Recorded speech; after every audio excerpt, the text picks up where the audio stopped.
E aí, pessoal, tudo bem? Bom, começar a falar aqui sobre as forças. A gente já viu que são dois tipos de forças que a gente pode ter, duas famílias, né? As forças de campo, as forças de contato. Então aqui a gente vai falar da primeira força de campo, que é a força-peso. Bom, qual é o motivo que você tem para marcar a força-peso? A força-peso você marca porque massa atrai massa, tá certo? No geral, quando a gente pensa em força-peso, mais especificamente, é a atração entre quais massas? Entre a massa do corpo e a massa da Terra. Se bem que você pode ter em outros contextos, né? Peso do corpo na Lua ou em outro planeta, que aí vai ser o quê? A atração entre o corpo e a massa da Lua ou a atração entre o corpo e a massa do planeta. Bom, vamos pensar aqui no caso da Terra, que é o caso mais comum para nós. Então aqui é o seguinte. Para um corpo que se encontra na superfície da Terra, a gente pode pensar que o peso tem as seguintes características. É uma força, né, uma grandeza vetorial, e para a gente definir um vetor precisa de intensidade ou módulo, direção e sentido. Bom, para calcular o módulo do peso, a gente faz essa continha aqui, ó. M vezes G. O P é o peso, M é a massa do corpo e o G é o módulo do vetor campo gravitacional, também conhecido por muitos aí como aceleração devido à gravidade, que para nós normalmente vai ter um valor aproximadamente constante aí, ó, 10 metros por segundo ao quadrado na superfície da Terra. Na verdade é 9,789, mas o pessoal arredonda para ou 9,8 ou mais comumente 10 metros por segundo ao quadrado, tá certo? Bom, pensando aqui nas unidades, né?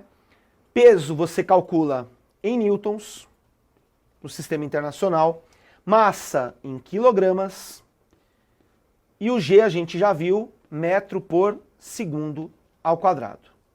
Então, para calcular o peso, M vezes G.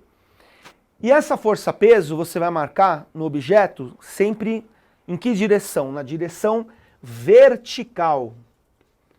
O peso sempre a gente marca na vertical e o sentido apontando para baixo.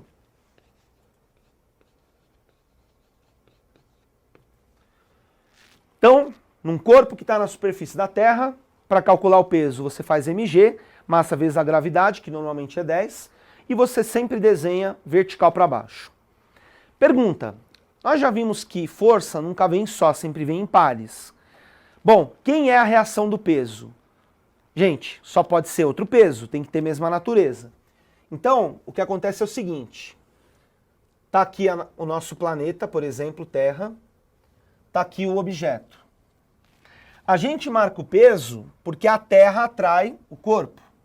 Então você marca aqui, ó, vertical para baixo. Só que se a Terra atrai o corpo, significa que o corpo também o quê? Atrai a Terra, ação e reação. Desculpa, gente, vamos lá.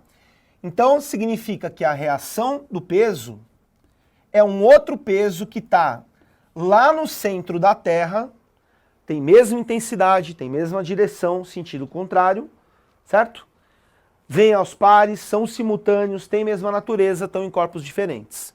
Então a reação do peso é um outro peso que está lá no centro da Terra para cima. Agora, pessoal, você vai ficar toda hora marcando reação do peso na Terra? Não, né? Se ele perguntar, você responde, mas lembra que nós estamos aqui para resolver problemas de corpos, de bloquinhos, não problema da Terra. Então, você só vai marcar isso aqui se ele pedir. Para finalizar aqui, uma coisa que volta e meia aparece em prova, que é a seguinte. Vocês têm que concordar comigo que os conceitos de massa e peso, eles são muito confundidos no nosso dia a dia, não é verdade? É muito comum você perguntar para a pessoa, ou alguém perguntar para você, quanto que é o seu peso? E aí a pessoa responde o quê? Tantos quilogramas, que na verdade está respondendo a massa. Então, de vez em quando aparece em prova, os conceitos de massa e peso são dois conceitos comumente confundidos no dia a dia. Cite algumas diferenças entre os dois. Então eu vou abrir um quadrinho aqui para a gente pensar em diferenças entre massa e peso? Bom, gente, quando ele pergunta diferenças, não tenha vergonha de começar pelas diferenças mais simples, né? Pelas mais básicas. E uma diferença que tem é o quê? Que massa é uma grandeza escalar, então você só precisa de um número e de uma unidade para definir massa, enquanto que peso, gente, é uma grandeza vetorial. Além de você ter o número e a unidade, você precisa também do quê? Da direção e do sentido. Tudo bem? Outra diferença básica entre massa e peso é a unidade, né? A massa você calcula em quilogramas no sistema internacional, enquanto que o peso você calcula em newtons no sistema internacional. Agora, pessoal, a diferença que eu considero mais importante, mais relevante entre massa e peso é a seguinte: a massa de um corpo é constante, enquanto que o seu peso é variável. Como assim, professor? É o seguinte, imagina você pegar um objeto que está aqui na Terra e você leva esse objeto, por exemplo, para a Lua. O que acontece na Lua, pessoal?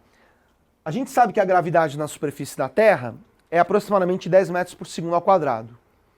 Na Lua, gente, para você ter uma ideia, é 1/6 desse valor, tá? É 10 dividido por 6. Então, quando você pega um objeto que está na Terra e você leva ele até a Lua, a massa desse objeto vai ser o quê? A mesma. Não vai mudar a massa. Agora, o peso muda. Como a gravidade na Lua é 1/6 do valor da gravidade na Terra, conclusão, o peso desse objeto na Lua vai mudar, vai ficar valendo 1/6 do peso que tinha na Terra. Lembrando que a massa vai ser sempre a mesma. Ok? Obrigado, gente. Valeu. Tchau.